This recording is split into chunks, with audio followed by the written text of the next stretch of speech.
You know the feeling when you take the first sip of coffee and the world just feels right? Best feeling, no? Whether you're a coffee lover or a tea enthusiast, we all know how much we Indians love our morning beverage. So today, I want to share the journey of a brand that's leveling up the game for coffee lovers in India, Blue Tokai. Welcome to episode 5 of Beyond the Idea. Can you believe they started off with a valuation of $1.5 million only back in 2015? And now they are whopping $150 million. Isn't that crazy? That's some serious growth. Let's dive into how they've redefined the coffee experience for millions of us and made specialty coffee a big deal in India.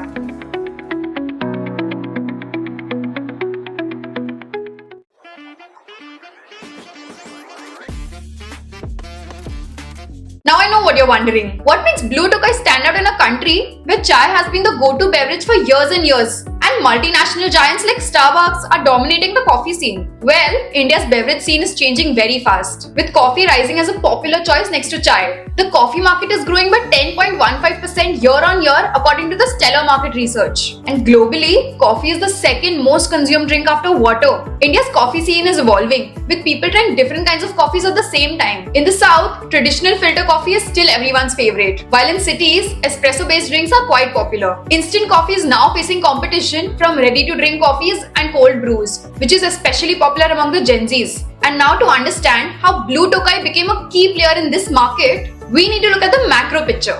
The three waves of coffee that has transformed India's coffee industry over the years.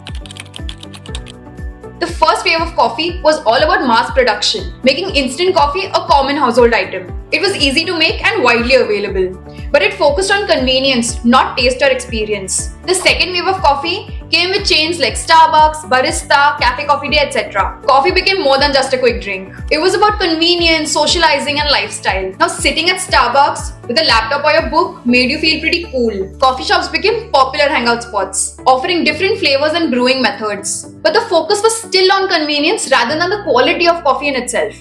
The third wave of coffee began in the early 2000s, turning coffee into an artisanal product, much like fine wine. This movement focused on quality, paying attention to every detail, right from where the beans come, to how they're grown and roasted, to how the coffee is brewed.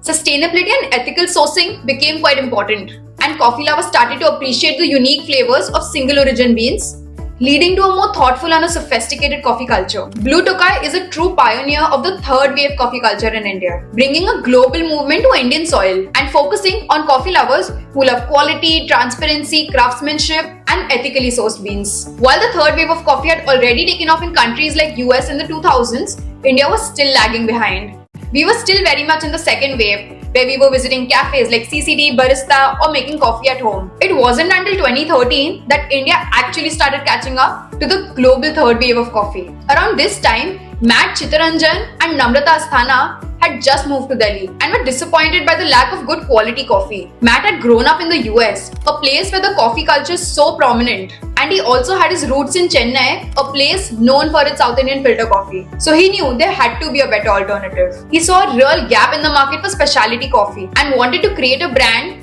that highlighted the unique flavors of coffee in India. His philosophy was simple: if you can't find it, create it yourself. So he and Namrata took the plunge and started Blue Tokai Coffee Roasters in 2013 in Delhi, in India. Their goal was pretty straightforward. They wanted to teach the people of India the amazing potential of Indian coffee, especially by using single origin beans from different estates. But they weren't just about selling coffee. They wanted to actually share the stories behind it, something that those big chains were definitely not doing. Soon after they started their business partner and current COO, Shivam Shahi, joined them on this journey. The business started as a small experiment in 2013 with a 1 kg machine where they roasted beans for 12 hours to 14 hours straight on most of the nights. With times as the business expanded, they upgraded their machines. At present, they roast on two 12 kg and have 25 kg ProBat machines. So, what makes Blue Tokai so different? It's not just another coffee shop. It's a part of a global movement that focuses on education, quality, authenticity, sustainability, and transparency. Let's break it down. They targeted a niche market of coffee enthusiasts. Matt's passion for specialty coffee drove Blue Tokai to source only the best beans available. They focus on 100% Arabica beans, which score over 80 points on the SCAA scale. So the SCAA scale is Specialty Coffee Association of America, which came up with a system to give every coffee a score out of 100. To earn the title of specialty, a coffee must score at least 80 out of 100 points, and it must also be free of any defects. They roast their beans in small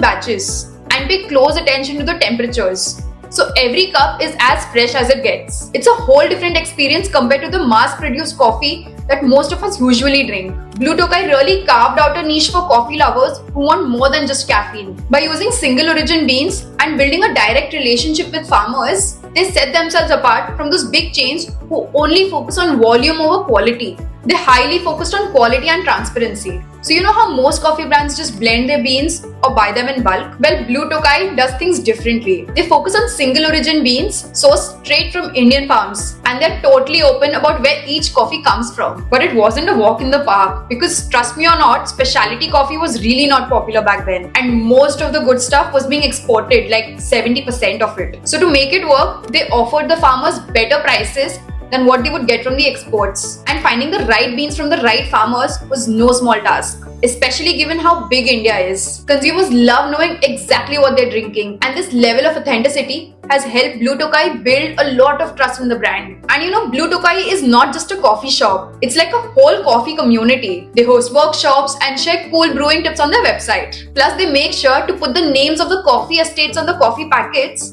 so you know where exactly your beans are coming from. It's a great way to give farmers some recognition and connect consumers to the source of their coffee. They really help people appreciate coffee more, turning casual coffee drinkers into true fans. You know how big brands like Starbucks usually spend a lot on ads and physical coffee stores? Well, Blue Tokai took a little different route. They first focused on digital marketing. They built a fun social media presence and created a super easy e-commerce site, making it simple for the customers to connect with them and order freshly roasted beans online. Later, as they started growing, they also invested in physical stores. The name Blue Tokai actually comes from an old Malabar word for peacock's tail. It really highlights their Indian roots. While big brands like Starbucks and Tim Hortons give you that international vibe, Blue Tokai focuses on showing Indian coffee instead. They celebrate our country's rich coffee growing history and all the unique flavors that come from it. They're really tapping onto something big by offering an authentic Indian coffee experience. Blue Tokai has expanded everywhere, be it offline or online. In just a decade, they've grown to 130 outlets across India, offering specialty coffee and mouth-watering artisanal bakery treats. Physical stores help them retain the loyal customers by providing them access to their charming cafes. This strategy helps them retain the loyal customers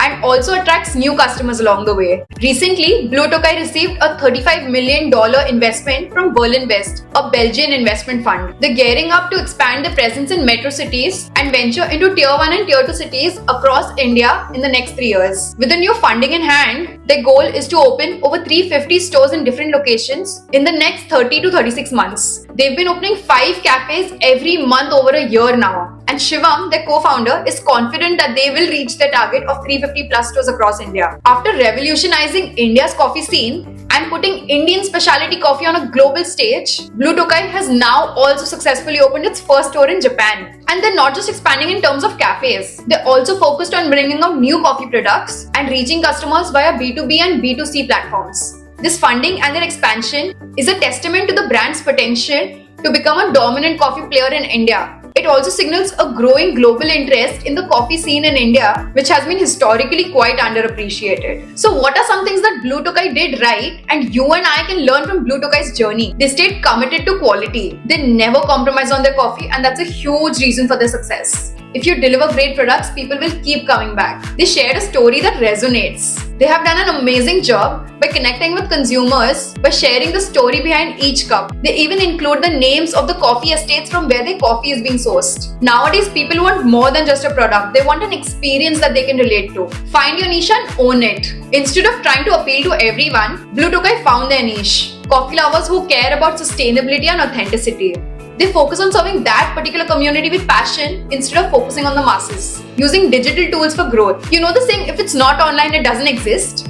Blue Tokai took that to heart. They made a strong social media presence and made ordering coffee online super easy, which helped them grow like crazy. Be transparent and ethical. People appreciate honesty these days, and Blue Tokai has built trust by being transparent about their sourcing and their relationship with the farmers. Today's customers really value ethical practices, and being open about how you operate really helps build loyalty. So Blue Tokai's journey shows us how powerful it is to stay true to your values, focus on quality, and really connect with the customers. So whether you're just starting out or looking forward to expand your business, there's so much to learn from this amazing homegrown brand that's taking on the big players. Thanks for tuning in, guys. Do you know of any other similar brand that's ruling the market with its specialty coffee? Tell me in the comments below. And if you found this video useful, make sure to like, subscribe, and hit the bell icon so that you don't miss out on such interesting stories. Remember, just like Blue Tokai, your journey starts with one bold step. Ciao for now.